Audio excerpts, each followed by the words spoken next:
you for joining me for the Sunroom tour.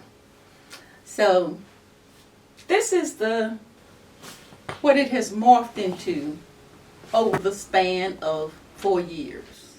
No, 2 years, because you always have to factor in the pandemic.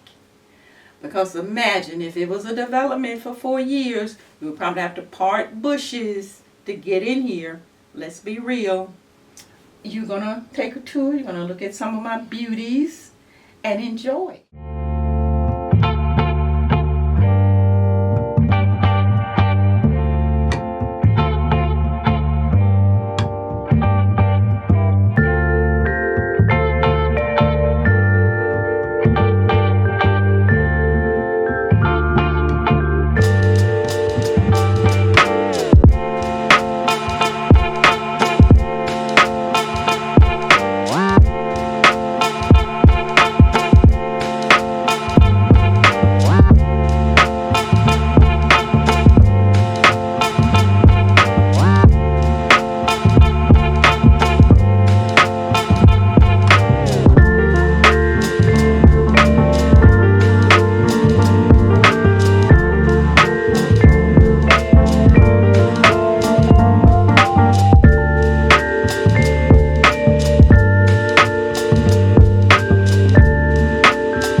Come back, because the next one we will be talking about divas.